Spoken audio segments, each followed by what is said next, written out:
Next tonight, Charlene Hunter-Gauld talks with award-winning author Toni Morrison about her highly acclaimed novel, Beloved.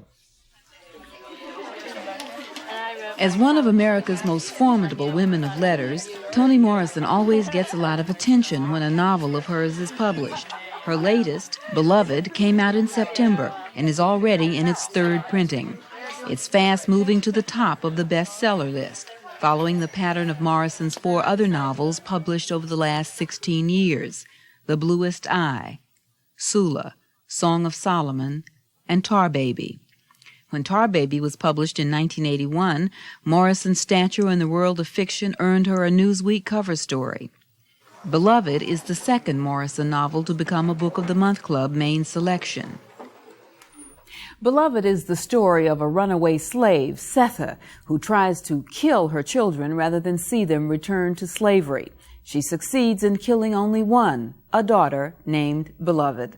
The story unfolds around the return of Beloved's angry ghost. She moves into the house with her mother and sister, Denver. Here, Morrison reads from a passage that illuminates Denver's view of the murder and Setha's need to make Beloved's ghost understand it. Setha was trying to make up for the handsaw. Beloved was making her pay for it. But there would never be an end to that. And seeing her mother diminished, shamed and infuriated her. Yet she knew Setha's greatest fear was the same one Denver had in the beginning, that Beloved might leave, that before Setha could make her understand what it meant, what it took to drag the teeth of that saw under the little chin, to feel the baby blood pump like oil in her hands, to hold her face so her head would stay on, to squeeze her so she could absorb still the death spasms that shot through that adored body, plump and sweet with life. Beloved might leave before Setha could make her realize that worse than that, far worse, was what baby Suggs died of, what Ella knew, what Stamp saw, and what made Paul D. tremble, that anybody white could take your whole self for anything that came to mind, not just work, kill, or maim you, but dirty you so bad you couldn't like yourself anymore, dirty you so bad you forgot who you were and couldn't think it up. And though she and the others lived through and got over it, she could never let it happen to her own. The best thing she was her children. Whites might dirty her all right, but not her best thing, her beautiful, magical best thing, the part of her that was clean. Toni Morrison, what inspired this theme? I read an article in a 19th century newspaper about a woman whose name was Margaret Garner, who had indeed killed or tried her children. She was a fugitive slave, and rather than have them go back, she decided to take them all into a permanent place of oblivion. And it was an article that stayed with me for a long, long time and seemed to have in it an extraordinary idea that was worthy of a novel, which was this compulsion to nurture, this ferocity that a woman has to be responsible for her children, and at the same time, the kind of tensions that exist in trying to be a separate, complete individual. You've said that she had no right to do it, but I would have done the same thing. I mean, it was the right thing to do, but she had no right to do it. I think I felt the claims. You see, those women were not parents. People insisted that they have children, but they could not be mothers because they had nothing to say about the future of those children, where they went. They could make no decisions. They frequently couldn't even name them. So that they were denied humanity in a number of ways, but they were denied that role, which is early, has nothing to do with history. It's what women do. And so she claimed something that she had no right to claim, which was the property of her children, and claimed it so finally that she decided that she could not only dictate their lives, but end them. And when one knows what their future would be, her decision is not that difficult to understand. You've talked about previous accounts of slavery being simplistic and not probing the interior being of the characters. How difficult was it for you to probe the interior being of characters, albeit black, still from a long, long time ago? Exactly.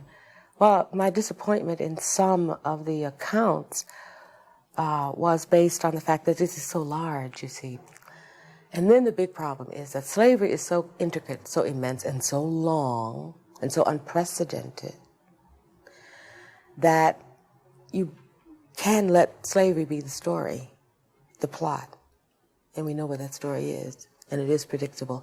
And then you do the worst thing, which is the center of it becomes the institution and not the people.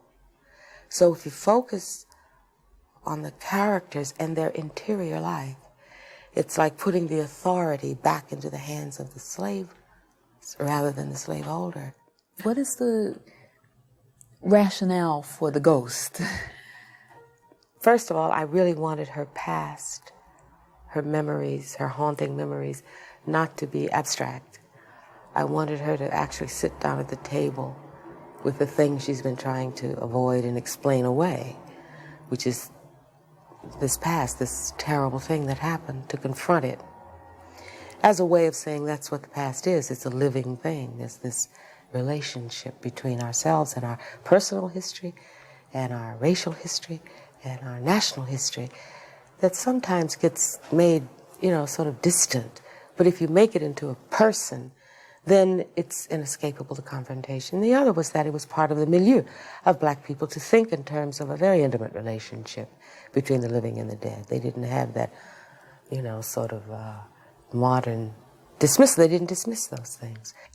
This book, Beloved, has received almost no critical reviews. I mean, just total acclaim. But one of the things that critics have said, both about this book and the character of Sethe and other works of yours, is that you draw characters that are larger than life. Does that disturb you, or is that even a criticism as far as you're concerned? It used to disturb me, but I realize that what they are saying is that life is small.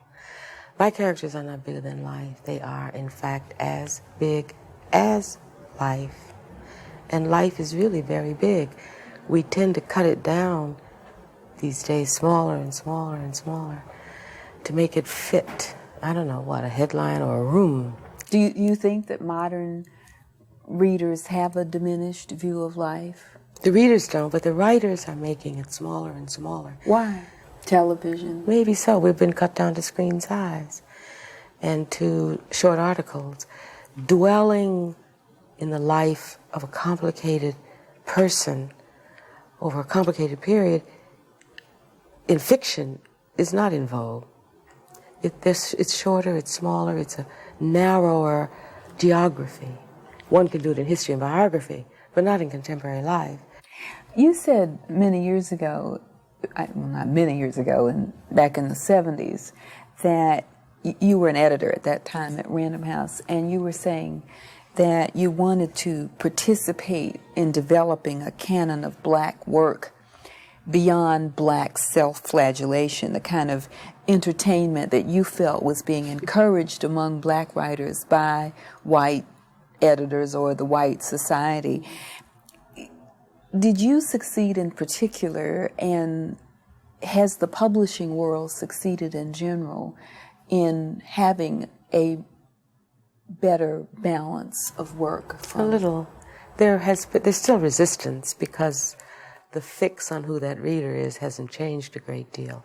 The reader is somebody between 40 and 60 who's white and lives, in a suburb near a big city.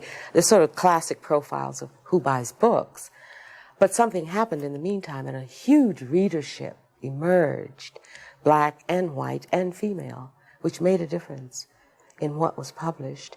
There, when I mentioned the self-flagellation, I was particularly aware of some titles in particular, but more importantly, the eagerness with which publishers and people in the book industry were interested in books by black people that said, tell me how angry you are.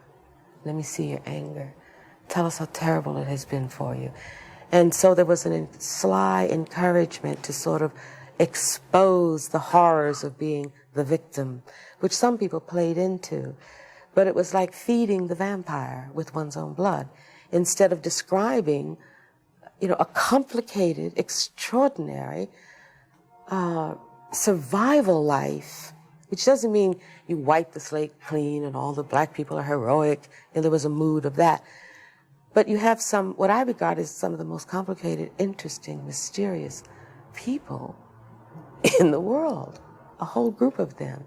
And they need to be revealed for what that life is, not simply to reveal and educate or even play into the hands of the yearning, what used to be a yearning for the guilt, expressions of guilt among white people. And that's what I meant by that sort of large book. And I wanted that to change. And many black women writers have succeeded along those lines because there was this active, growing readership out there who was just desperately hungry to see themselves center stage for a change. What happens as a Toni Morrison who has been responsible for introducing so many new voices into American fiction letters, as you move farther and farther away from your editing responsibility because of the success of your own publishing, who fills that void? And what does that do? How does that make you feel? I mean, in a way, you're abandoning your children. It's true, I am abandoning them as an editor, but I am convinced that the more I am well known, the better known I am, the easier it is for other writers to come along. If I till that soil myself in publicity, traveling around Europe, selling books, lecturing, what have you, then all of the younger people who won't have to break down those same doors, they'll be open. They will write infinitely better than I do. They will write of all sorts of things that no one writer can ever touch. They will be stronger and they will be delicious to read. But part of that availability and accessibility is because 6 or 7 black women writers, among whom I am one, have already been there and tilled the soil